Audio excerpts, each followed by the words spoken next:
Thank you. Good evening, greetings everybody. I'm very happy to be here today. My name is actually Seven. Well, you know, Charlie. If it's okay, I'm actually called Seven.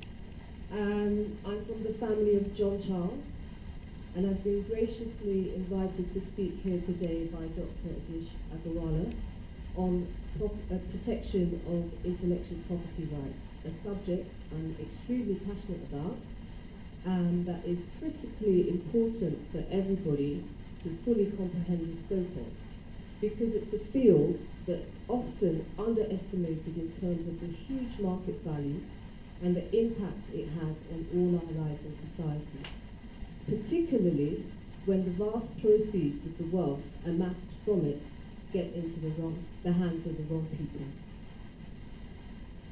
I was invited to speak at short notice, and the subject area, as we all know, it's expansive. And I don't believe in the allotted time that I have, I would be able to cover everything, but if I could, believe me, I would. I've made some notes, but I speak absolute truth, sincerely from my heart, but on behalf of all creative people whose ingenious ideas, great achievements, and labours of love that have transformed the world without receiving credits, payments, and rewards and recognition.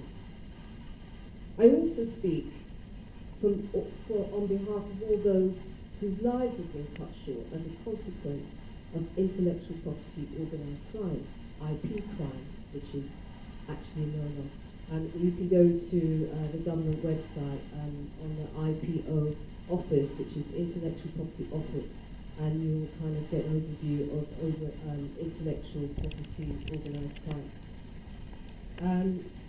And my talk is with the view of protecting generations of future creative people and the public at large. I'm grateful to be given the opportunity to share my knowledge as a professional, independent creative innovator with 11 years legal experience, whose works, my own IP and creative works and achievements over the last 30 years or so cover the fields of music, television, film, and the literary world. So I speak today from the perspective, not as my honourable friend said about celebrities, that's not really my area, although some of my work covers celebrity-based shows. I speak specifically from the perspective of an individual creative innovator and an IP owner who's also a mother and a grandmother, with a deep respect for truth and all the laws handed to us by God, in particular our inalienable rights. In sharing the truth, I hope it will bring much insight, transparency, resolution, and healing for all those who have been adversely affected. And I pray it will be a loud wake-up call to inspire all who are paid to enforce rule of law, to recognize the need to implement immediate emergency measures to shut down all known IP crime members and their cartels, in protection of individuals, IP creators and owners with valuable works like myself, as well as the public. Now, there is a distinction between an IP creator and an IP owner. All IP creators are intellectual property creators, creative individuals, whether they're creating software, music, TV productions, movies, scripts. They are the rightful copyright owners, whether it become patents, whether we're talking about trademarks. There's 4 categories. You've got copyright, as my honourable friend said, copyright, design and patent, and trademark. And the other category is the IP owner, which often is not the actual IP creator and rightful person who should be attributed the wealth amassed from its huge profits. So basically, this is my emphasis today.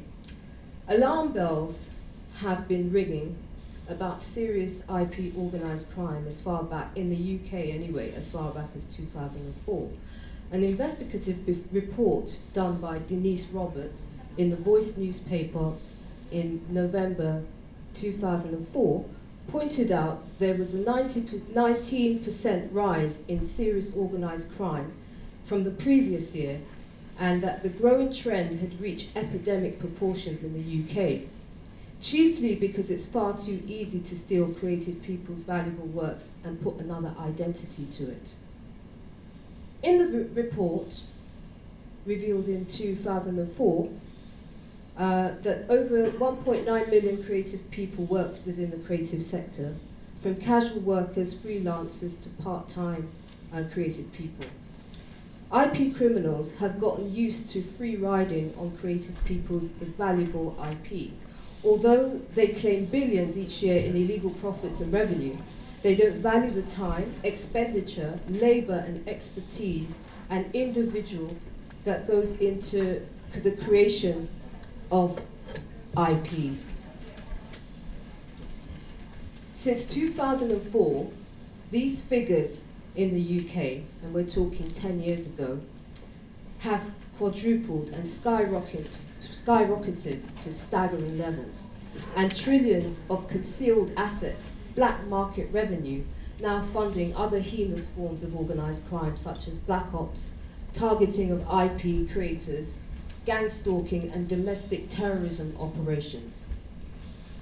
Despite over 65 police reports from myself, letters to the UK Prime Minister, appeals for help to every virtually conceivable UK organisation and authority in the last 11 years, taking legal action myself in the British courts, Royal Courts of Justice, namely Chancery Division, against the well-known IP cartel, and them all being found guilty and winning my case against 10 corrupt individuals in 2006 with 14 witnesses.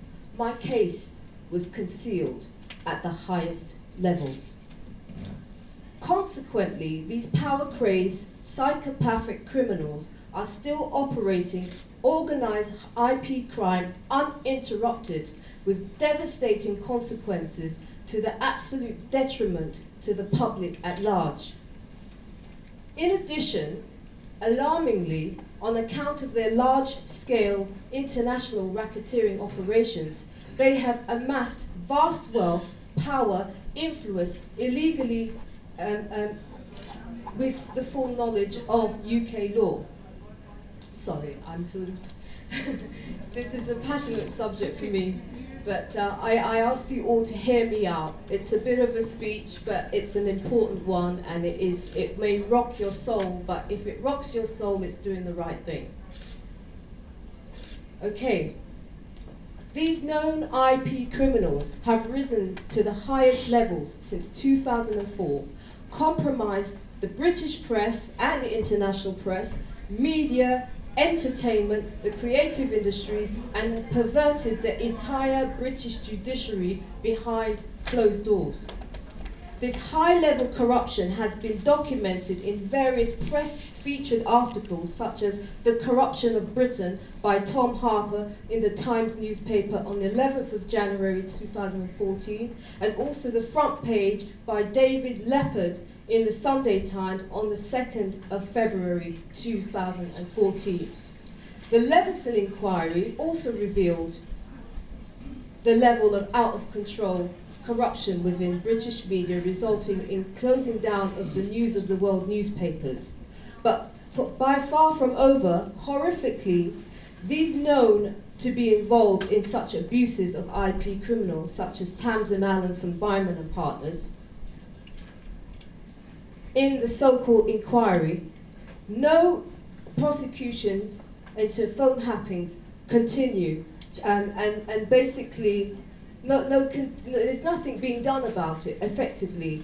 What is happening is IP criminals on high levels are intercepting and they're compromising any efforts for us to bring these racketeering operations to an end.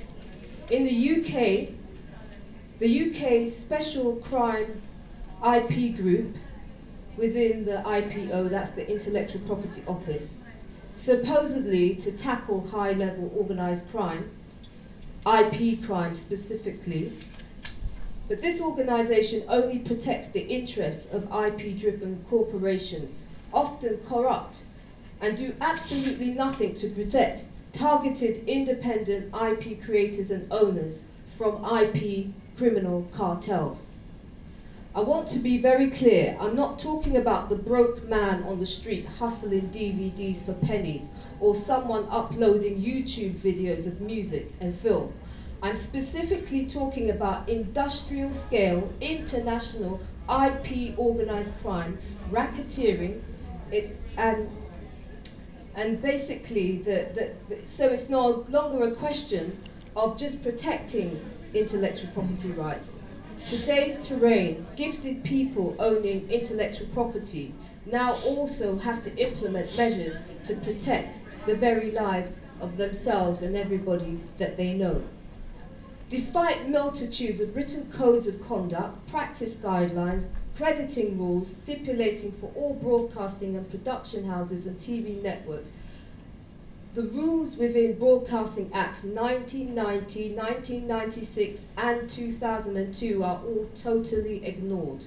Enforcement for breaches and offences in copyright, trademarks and patents are all lip service, because in actuality there is no accountability given in the law. Well, there is in the law, but in the UK nothing happens when these people breach the law. An example of this is, despite NTL being reported to ASA, Advertising Standard Agency, 26 times over the years for actively publicly advocating and promoting IP crimes such as computer hacking to steal people's IP, and were also found guilty when I won against them and 9 others in 2006. They simply concealed their guilt and the proceeds of their crimes to the tune of billions by changing their name to now being Virgin Media, and continue IP crimes without interference of law, and as a result they've become more powerful, sinister and dangerous than ever before. My David and Goliath's family, friends, neighbours type of battle, 7 versus Gossage and 9 others, was issued in the Royal Courts of Justice in 2004. It is the largest and possibly most sinister UK IP crime case on record. Despite winning in 2006, vast amounts of evidence was simply covered up by fraudulently changing the judgment months after the victory by a corrupt barrister and criminal named Brian Nicholson. Even after a 2-year battle to obtain the courtroom audios that proved that I was the victor and rightful owner of my successful works, courtroom audios and 14 credible witnesses as evidence was concealed and buried illegally by Lord Justice Lawrence Collins within the Royal Courts of Justice. That was in 2008. This demonstrates what the rightful owners are up against as the judiciary currently stands. It is in reality, creative works, IP, substantial profits were stolen from me, exploited by force, by way of extreme dishonour, deceit, treachery, mass frauds, gang stalking, death threat, domestic terrorism, and misuse for racketeering and organised crime without my consent or authorisation or approval, much like the guerrilla tactics that were discussed earlier by the other parties that were talking here today. Despite being the sole creator and only rightful IP owner of the following award-winning, globally celebrated TV shows such as Strictly Come Dancing, Dancing with Stars, Dancing on Ice, India, Australia, and all across the world have different names for it. You Are What You Eat, another show of mine, 10 Years Younger, Diet Doctors, and a whole lot of other shows stolen from me. My intellectual property rights were not respected, nor were the signed contracts by the criminals involved. Just one of my productions, Strictly Come Dancing, for instance, is said to rack up 100 million per episode, and the pay for each celebrity is upwards of 75,000 a show. Now, if you rack up as the amount of shows that we're talking about the motives of why people do what they do to IP owners. It's easy pickings. If we don't have protection of mafia or big families to protect ourselves, we are left to the wolves and we are attacked and abused. I have in fact been smeared, lied about, treated with extreme hatred, racism, contempt for wanting to be credited and paid and not abused. This is what gave rise to my 11-year personal journey addressing law and the issue of protection of intellectual property rights as an owner. There are a number of movies that illustrate what's going on behind closed doors, and I recommend that everybody in here today look for these movies and see them. Antitrust, Flash of Genius, Unknown, Sorry Haters, and The Truman Show, to name just a few. But they are a realistic portrayal of the landscape as it stands in the industry of the UK today. White-collar criminals are in fact today's domestic terrorists and are running cartels, abusing NSA surveillance grid systems, monitoring and terrorizing victims with cases like mine with evidence of their operations. Phone and computer hacking and other sophisticated technologies and modern methods are being employed to target IP creators, and evidence of this is perfectly illustrated in my case. Solutions, resolutions and remedies must be addressed by the entire judiciary. My case in particular provides a deep insight to the vast scope of modern organised crime and its extraordinary methods and measures that IP criminals now employ to steal valuable material as well as conceal the proceeds. There has been a specially comprehensive report featuring my case. Here it is. It's called the Farrell Report. Everybody can have a look at it. It's on the website by the Right Honourable Tony Farrell, and it's www.thefarrellreport, FARRELL.net. Tony Farrell is the UK's top former senior principal intelligence analyst with 17 years experience. The website of the Farrell Report also contains the High Court Chancery Division courtroom audios of when I won, before the late Justice Pumphrey, the now late Justice Pumphrey.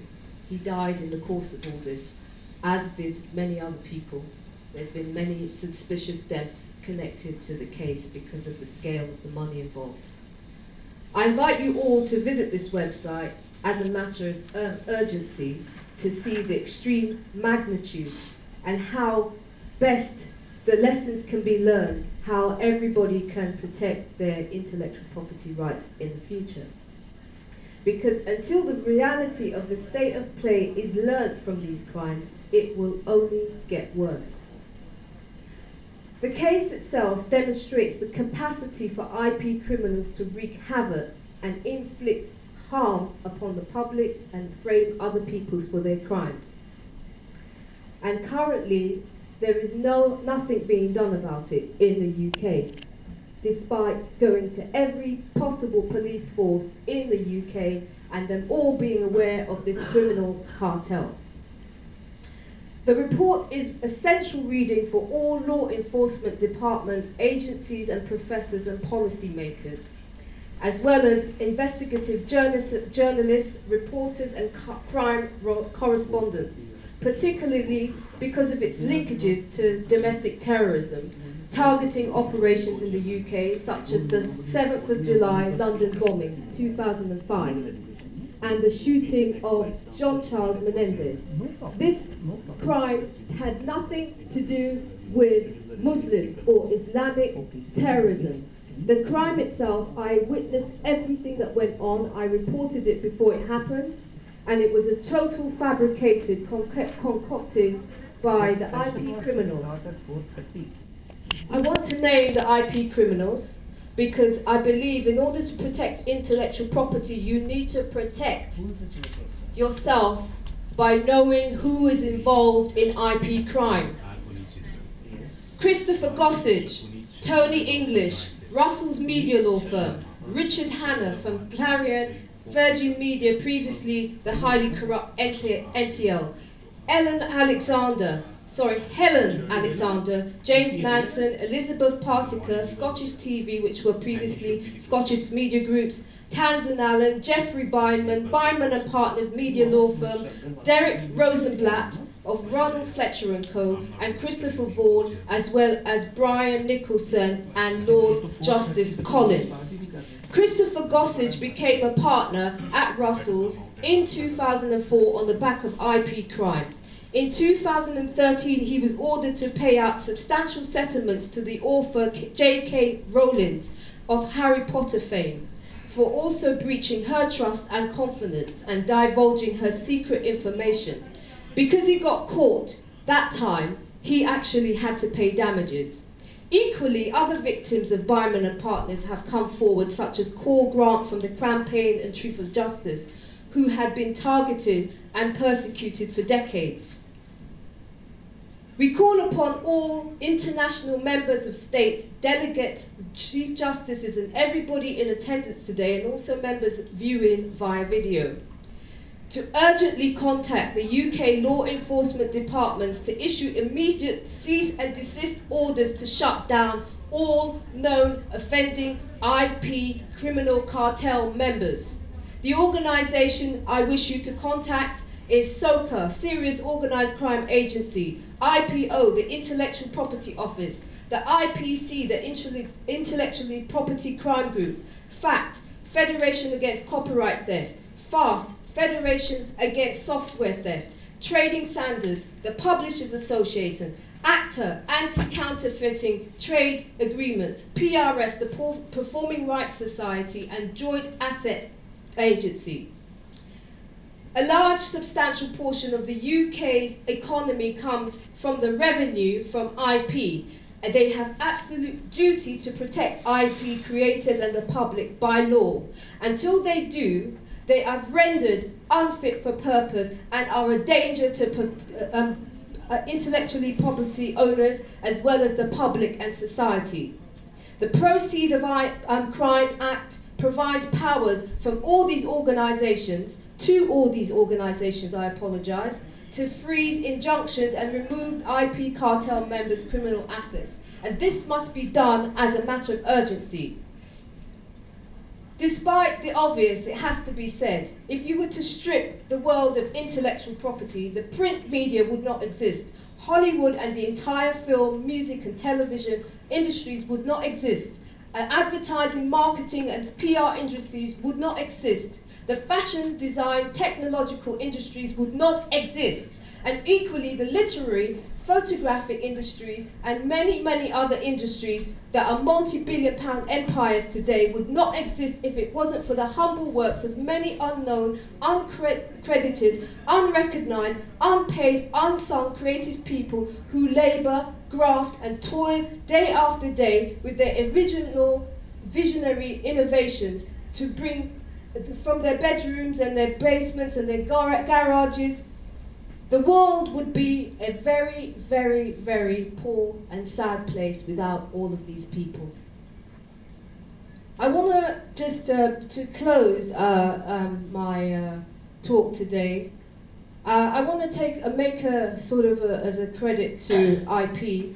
I want to just make an extract of a speech from a movie that was in 1949 called Fountainhead by Ayn Rand. The creator stands off his own judgment. The parasite follows the opinions of others.